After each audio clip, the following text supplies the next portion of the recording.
الحمد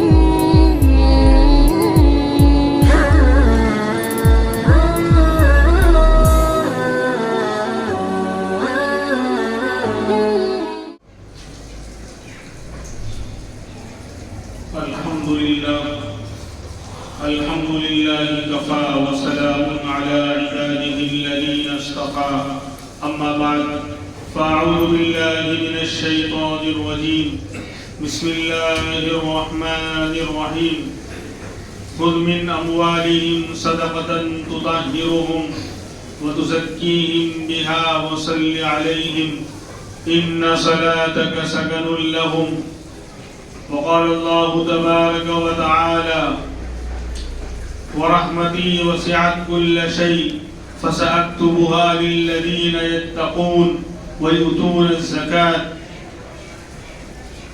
صدق الله العظيم اللهم صل على سيدنا محمد وعلى آل سيدنا محمد وبارك وسلم اللهم صل على سيدنا محمد وعلى آل سيدنا محمد وبارك وسلم اللهم صل على سيدنا محمد وعلى آل سيدنا محمد وبارك وسلم. اسلام کا 8واں مہینہ شعبان المعظم آج اس کی پہلی تاریخ ہو چکی اور وہ لمحہ بہت زیادہ دور نہیں ہے، صرف 29 دن ایک مہینے کا فاصلہ ہے کہ اللہ رب العزت کا برکتوں والا، رحمتوں والا اور اللہ کی طرف سے مغفرت والا مہینہ رمضان المبارک کا شروع ہونے جا رہا ہے. اللہ تبارک و تعالیٰ سے دعا کرنی چاہیے کہ اللہ تبارک و تعالیٰ صحت و عافیت کے ساتھ، ساری آسانی، ساری سہولت کے ساتھ رمضان کی ساری رحمتیں، برکتیں اور ساری انوارات کو حاصل کرنے کی اللہ ہمیں توفیق عطا فرمائے اور عافیت کے ساتھ رمضان تک اللہ ہمیں پہنچا دے. قرآن کریم کی 2 آیت پڑھی گئی اور اس سے پہلے ایک حدیث پاک سنا دی جاوے کہ جس کو اسلام کی بنیاد قرار دیا گیا. وہ چیزیں کیا ہیں جو اسلام کی فاؤنڈیشن، اسلام کی جو عمارت ہے، جسے کوئی بڑی عمارت جب بنائی جاتی ہے تو اس کے پایوں کو، اس کی بنیادوں کو مضبوط کیا جاتا ہے. کیوں؟ بنیاد جتنی مضبوط ہوتی ہے عمارت اتنی زیادہ مضبوط ہوتی ہے. تو پورا اسلام، پورا دین وہ تو بہت ساری چیزوں کو شامل ہے، لیکن اس کے اندر اس کی بنیاد کیا؟ دین اسلام کی فاؤنڈیشن کس پر رکھی گئی؟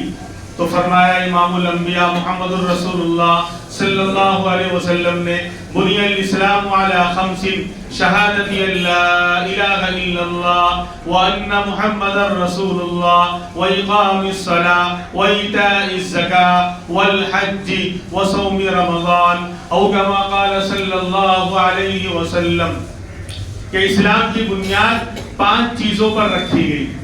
اور میرے بھائیوں دوسرے انداز سے بھی ہم اس بات کو سمجھ سکتے ہیں کہ دین کا راستہ، اسلام کا راستہ اور شریعت کا راستہ یہ عقل والوں کا راستہ نہیں ہے، یہ عشق اور محبت اور دیوانوں کا راستہ ہے. عشق والوں کا راستہ ہے، دیوانوں کا راستہ ہے. جب کوئی کسی کی محبت میں گرفتار ہوتا ہے تو وہ دیوانہ ہو جایا کرتا ہے. اسے تو اپنا محبوب نظر آتا ہے، اسے تو ملنا ہے تو محبوب سے، ملاقات کرنا ہے تو محبوب سے، چلنا ہے تو اس کی گلی کی طرف اور جانا ہے تو اس کے گھر کی طرف، اور بس اس سے ملاقات ہو جائے، اس کا دیدار ہو جائے، اس سے کچھ باتیں کرنے کا موقع مل جائے. تو ٹھیک دین کا راستہ بھی دیوانوں کا راستہ ہے، عقل والوں کا راستہ نہیں. آج ہم اسلام کے مسائل کو، اسلام کے احکام کو عقل پر تولنا اور پرکھنا چاہتے ہیں، اسی لیے بہت سے لوگ دین سے دور ہو جاتے ہیں. یہ عقل والوں کا راستہ نہیں.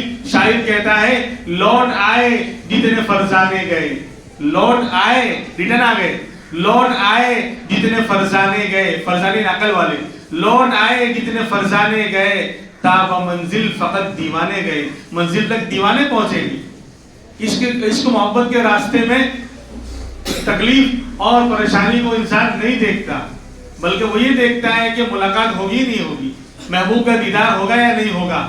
تو ٹھیک اسی طریقے سے ہم دنیا کی محبت میں جب دیکھتے ہیں دنیا کی محبت، جھوٹی محبت، فانی محبت اور نقصان دہ محبت، گناہ والی محبت، اللہ کو ناراض کرنے والی محبتوں میں ہم دیکھتے ہیں کہ سسٹم کیا ہے، پہلے ملاقات ہوتی ہے، پہلے تعارف ہوتا ہے، آپس میں ایک دوسرے کو پہچاننا ہوتا ہے کہ بھائی ٹرین میں ملاقات ہو گئی، بولے آپ کہاں جا رہے ہیں، بولے میں احمد آباد جا رہا ہوں، بولے میں بھی احمد آباد جا رہا ہوں۔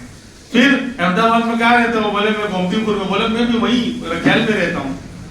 تو اب ایک دوسرے کا نمبر لیتے کہ وہاں آنا تو ہمارے وہاں آنا۔ تو پہلے جو ہے تعارف ہوتا ہے کہ ہم کون اور آپ کون۔ تو کلمے کے ذریعے یہ 5 بنیادیں اسلام کی بتائی جا رہی ہیں۔ پہلی بنیاد لا الہ الا اللہ محمد الرسول اللہ کی گواہی دینا۔ تو دیکھو کلمے کے ذریعے اللہ نے اپنا تعارف کروایا، میں تمہارا محبوب ہوں، میں ہوں کون، کہ لا الہ الا اللہ، جس کے سوا معبود، خدا، خالق، مالک، رازق کوئی نہیں، رب اور سب وہی ہے، رب اور سب اللہ ہی ہے۔ تو کلمے کے ذریعے اللہ نے اپنا تعارف کیا۔ جس طرح دنیا کی محبتوں میں ایک محب کو محبوب سے پہلے کیا تعارف ہوتا ہے، آپ ہے کون، تو کلمے سے تعارف کروایا۔ جب تعارف ہو جاتا ہے، ایک دوسرے کو پہچان لیتے ہیں، پھر ملاقات کا سلسلہ آگے بڑھتا ہے۔ پھر ملاقات کے لیے محبوب کے در پر اور گھر پر جانے کو جی چاہتا ہے اور اس کے لیے کوشش کی جاتی ہے۔ تو اس کے بعد آیا شہادت لا الہ الا اللہ وان محمد رسول اللہ واقام الصلاۃ۔ کلمے کے بعد نماز قائم کرنا۔ نماز وہی محبوب کی ملاقات ہی تو ہے کہ اللہ کے در پر آ گیا، جسے دنیا کی محبت میں محبوب کے در پر جا کر ہم ملاقات کرنا چاہتا ہے۔ تو یہاں پر بھی سچا عاشق، طالب حقیقی، عاشق حقیقی جو اللہ کو طلب کرنے جا رہا ہے، اللہ کو پانا چاہتا ہے، حاصل کرنا چاہتا ہے، تو پہلے کلمے سے اللہ کو پہچانا، اللہ کا تعارف ہوا، اب اللہ سے ملاقات کے لیے اس کے در پر۔ تو 5 ٹائم کی نماز یہ ملاقات ہے۔ المصلی یناجی ربہ، حدیث پاک میں آتا ہے نماز پڑھنے والا اپنے رب سے باتیں کرتا ہے۔ یہ اور بات ہے کہ میں تو پتہ نہیں کہاں گھومتا ہوں، پہلی رکعت، دوسری رکعت، تیسری رکعت، چوتھی رکعت، اور چاروں رکعتوں میں چاروں دکانوں کا حساب ہو گیا، لیکن ہوا وہ نہیں جو ہونا چاہیے تھا، اور وہ سب ہوا جو نہیں ہونا چاہیے تھا۔ یہ ہماری نماز کا حال ہے۔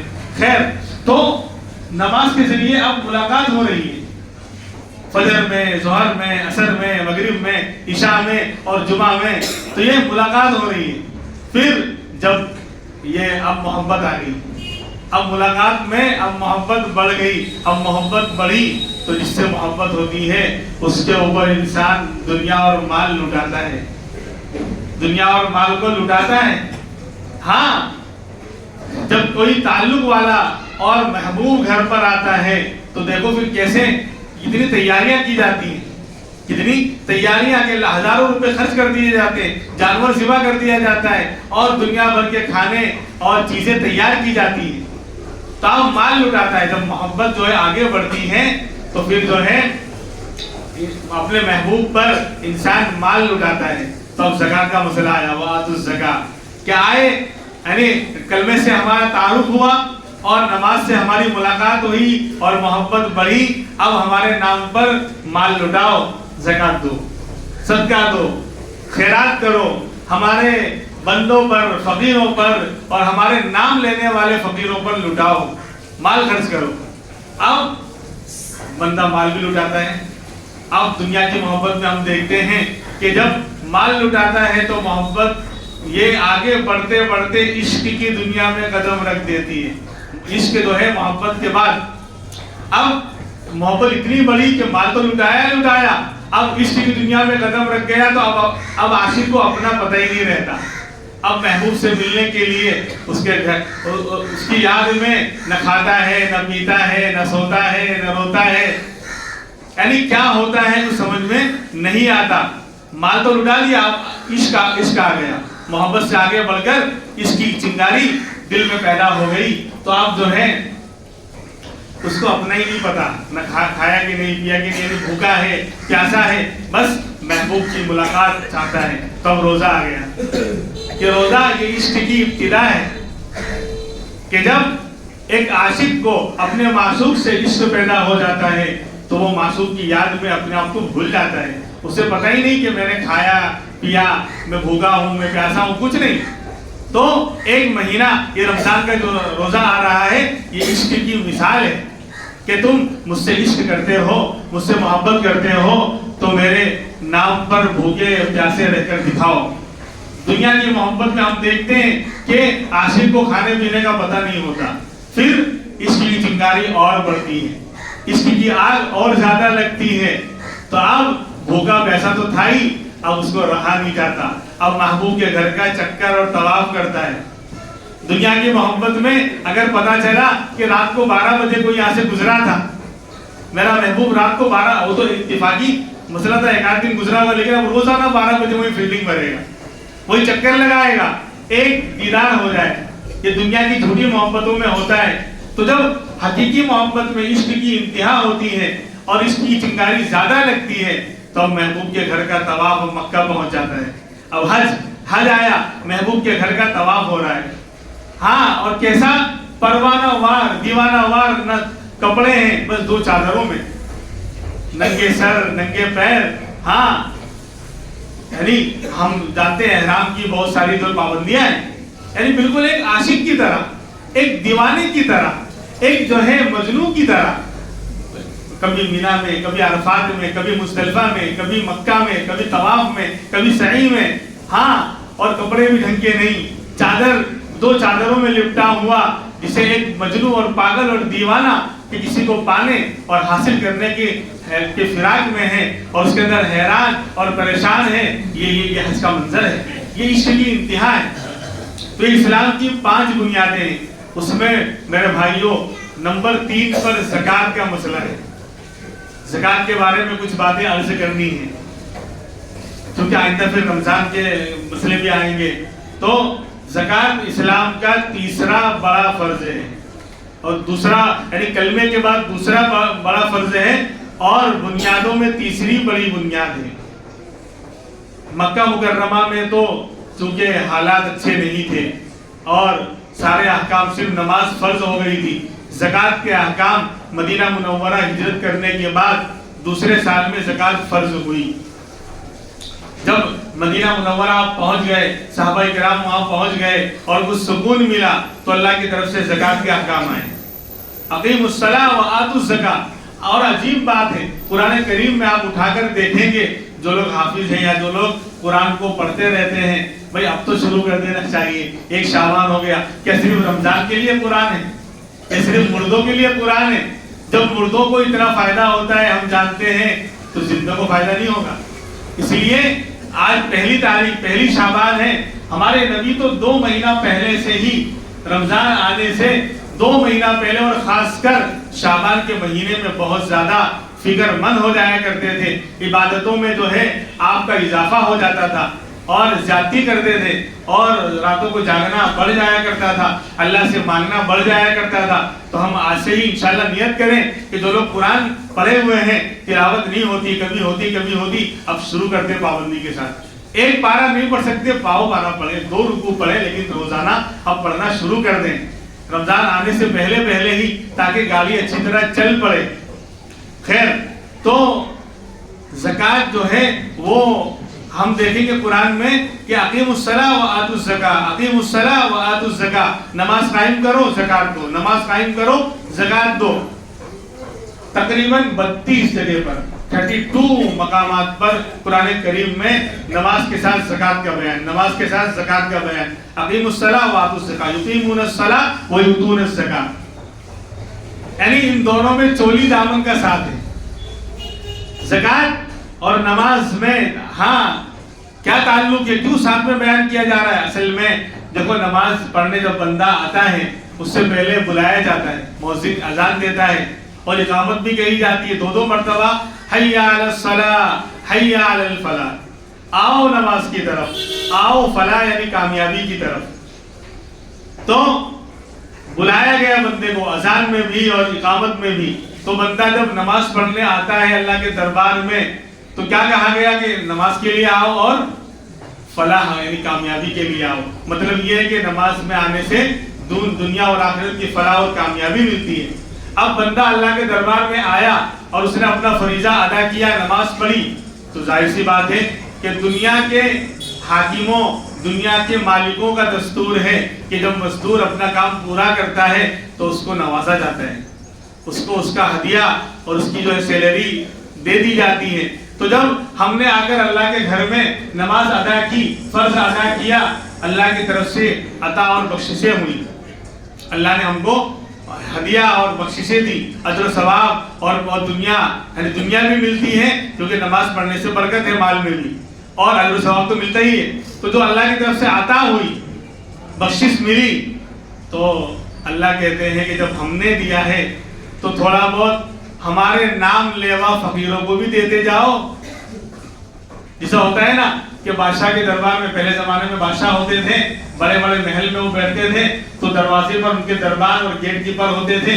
جب کوئی کسی کو بادشاہ کی طرف سے بڑی عطا اور بخشش ملتی تھی تو وہ جاتے جاتے جو ہے ان جو ہے دربانوں کو اور دروازے پر رہنے والے نوکروں کو بھی تھوڑا بہت وہ دے کر چلا جاتا تھا.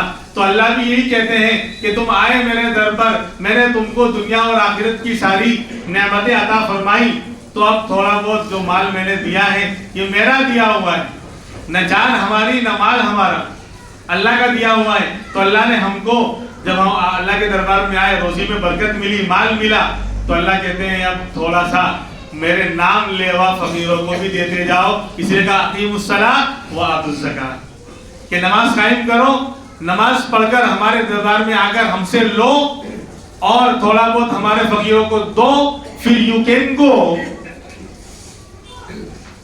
نماز میں آ کر ہم سے لو اور پھر جو ہے تھوڑا بہت یعنی 2.5% ہمارے فقیروں کو, نام لینے والے فقیروں کو دو, پھر یو کین گو, پھر تم جا سکتے ہو. تو یہ سسٹم اور نظام ہے اللہ کا. بات سمجھ میں آ رہی ہے؟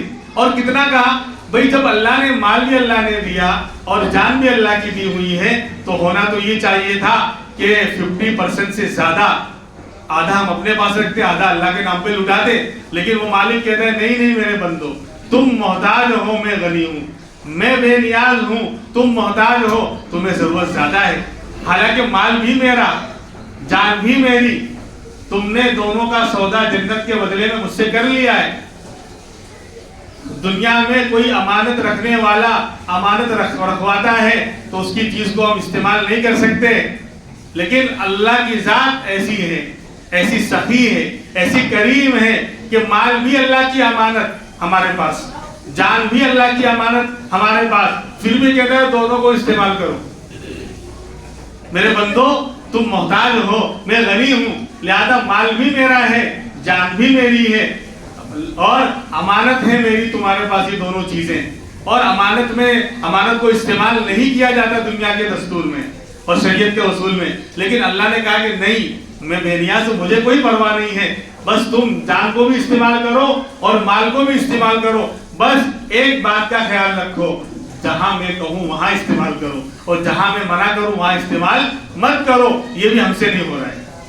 تو ہونا تو یہ چاہیے تھا کہ جب مال بھی اللہ کا, جان بھی اللہ کی, تو اللہ کے نام لیوا فقیروں پر ہم 50% سے زیادہ لٹاتے. اپنے پاس تو 40% مشکل سے رکھتے, 100 میں سے 60 روپیہ فقیر کو دیتے, 40 اپنے پاس رکھتے یا اس سے زیادہ.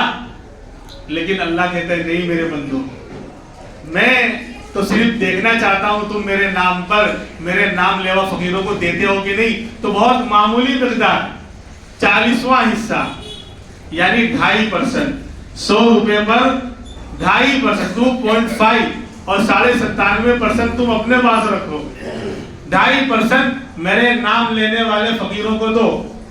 مسلمان فقیر کو زکات دی جائے گی, وہ بھی ہم سے نہیں ہو رہا ہے. حالانکہ جو مال آج انسان کہتا ہے کہ میں نے حاصل کیا ہے, میں نے محنت کی تھی, میں نے ایسے پاپڑ بیلے تھے اور یوں محنت رات دن ایک کر دیا تھا, تو نے کیا خاک کیا؟ اللہ کہتے ہیں وَمَا مِن دَابَّةٍ فِي الْأَرْضِ إِلَّا عَلَى اللَّهِ رِزْقُهَا کہ روئے زمین پر بسنے والا کوئی جاندار ایسا نہیں جس کی روزی اللہ کے قبضے میں نہ ہو. صرف انسان نہیں، انسان تو انسان، جنات، ہر جاندار، چرند پرند، جانور، ہر ایک کی روزی اللہ کے قبضے میں ہے. اللہ دینے والے ہیں. کسٹمر اور گراہک کون بھیج رہا ہے؟ ہم نے شاندار شو روم بنایا، 10 لاکھ روپے خرچ کیے اور بہترین آفس بنائی، اے سی لگائی، اور سیٹ صاحب پاؤں پہ پاؤں رکھ کر بیٹھے ہوئے ہیں. تو یہ نظام کون چلا رہا ہے؟ کون بھیج رہا ہے گراہک کو؟ کسٹمر کون بھیج رہا ہے؟ اللہ بھیج رہے ہیں. کھیتی کر رہا ہے کسان، وہ کہتا ہے ہم نے اگایا، تو نے کہا کھاک اگایا، تو نے سڑایا ہے. تیرے پاس 10-20 کلو جو گیہوں تھا، تو نے ہل جوت کر زمین کے اندر ڈال کر اس کو بھی سڑا دیا. اگر یقین نہ آئے تو کھود کر دیکھ لے.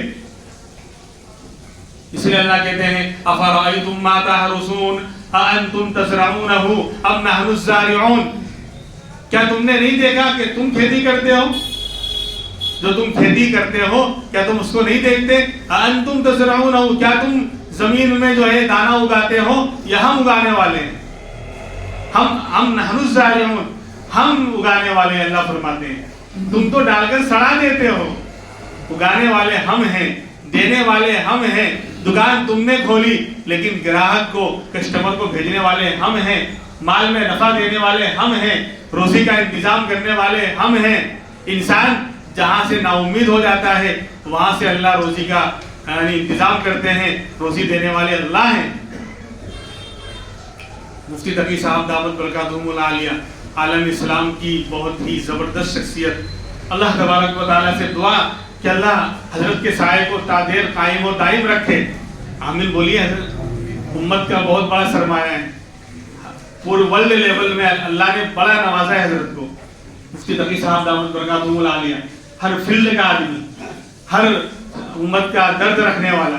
تو حضرت فرماتے ہیں ان کے بڑے بھائی تھے مولانا ذکی کیفی رحمۃ اللہ علیہ، بہت بڑے شاعر بھی تھے اور عالم بھی تھے. میں یہ سنا رہا ہوں کہ دیکھو روزی کا انتظام کون کرتا ہے، گراہک اور کسٹمر کو کون بھیجتا ہے. ہم سمجھتے ہیں کہ ہم نے دکان کھول لی، ہم نے جاب اختیار کر لیا، ہم نے پورا کاروبار شروع کر دیا تو ہم کو جو روزی مل رہی ہے. نہیں، وہ نظام چلانے والا، روزی کا، معیشت کا، اکانومی کا اللہ ہے. تو مولانا ذکی کیفی رحمۃ اللہ علیہ جو حضرت کے بڑے بھائی تھے، ان کی لاہور کے اندر ادارہ اسلامیت کے نام سے ایک یعنی لائبریری اور کتب خانہ تھا. کتابوں کی دینی کتابوں کی دکان. دینی کتابوں کا پڑھنا پڑھانا تو ویسے ہی ختم ہو گیا. تو فرماتے ہیں کہ ایک دن بہت زبردست بارش ہوئی اور سب طرف پانی بھر گیا لاہور کی سڑکوں میں، اور جہاں دکان تھی، یہ لائبریری تھی، سب طرف پانی بھرا ہوا ہے اور بارش ابھی بھی جاری ہے. تو یہ کہتے ہیں مولانا ذکی کیفی رحمۃ اللہ علیہ کہ میرے دل میں آیا کہ آج بارش کا موسم ہے، سب طرف پانی بھرا ہوا ہے، ایسے وقت میں انسان کون گھر سے باہر نکلے گا؟ یعنی کھانے پینے کی چیزوں میں تو ہو سکتا ہے کہ جس کو بہت زیادہ ضرورت ہو وہی کھانے پینے کی چیزیں خریدنے نکلے، اور دینی کتابیں خریدنے کا تو سوال ہی پیدا نہیں ہوتا. کہ ایسے بارش کے موسم میں اور پانی بھرا ہوا ہے، ایسے وقت میں دینی کتابیں خریدنے، یہ تو بالکل یعنی ناممکن سا لگ رہا ہے. یعنی کوئی آئے گا نہیں آج. تو دل میں خیال ہے کہ گھر پہ آرام کروں، آج دکان پر نہ جاؤں. پھر فوراً عالم تھے تو فوراً دل میں دوسرا خیال آیا کہ نہیں اللہ نے حکم دیا کہ کوشش کرو. کوشش کرنا تمہارا کام ہے، روزی دینا ہمارا کام ہے. تو میں جاتا ہوں، دکان کھول کے بیٹھتا ہوں، یعنی تلاوت کرتا رہوں گا، کچھ پڑھتا رہوں گا. گراہک آیا تو ٹھیک، نہیں آیا تو کوئی بات نہیں. جسے یہاں ہوں، گھر پہ ہوں تو وہاں جا کے بیٹھتا ہوں، اور اللہ کا حکم ہے کوشش کرو تو دکان کھول کے بیٹھتا ہوں. گراہک کا بھیجنا، روزی دینا وہ اللہ کے ہاتھ میں. تو فرماتے میں گیا، میں نے جو ہے دکان کھولی تو شام تک اس دن اتنی زیادہ کتابیں بکی جتنی عام دنوں میں نہیں بکتی تھی. جتنی عام دنوں میں نہیں بکتی تھی. کوئی چھتری لے کر آ رہا ہے، کوئی پنی اوڑھ کر آ رہا ہے، کوئی کیسے آ رہا ہے، اور دینی کتابیں خرید کے لے جا رہا ہے. تو میں سمجھ گیا کہ اللہ روزی دینے والا تو ہے. تو چیزوں کا محتاج نہیں، تو اسباب کا محتاج نہیں، تو حالات کا اور بارش کا محتاج نہیں. جہاں ہماری عقل جواب دے دیتی ہے وہاں سے اللہ کے فیصلے شروع ہوتے ہیں. یعنی عقل میں آتی ہے بات کہ پانی بھرا ہوا اور لوگ دینی کتابیں خریدنے آئیں گے. ارے ایسے موقع پر انسان کھانے پینے کی چیزیں بھی اگر بولے جو ہے گھر میں چلا لو، بعد میں لائیں گے، ابھی تو جانے جیسا نہیں ہے، پانی بھرا ہوا ہے. یعنی کھانے پینے کو آدمی دبا لیتا ہے. ضرورت کی چیزوں کو دبا لیتا ہے، اور دینی کتابوں کو پڑھنا تو کہاں اتنا ضروری رہا؟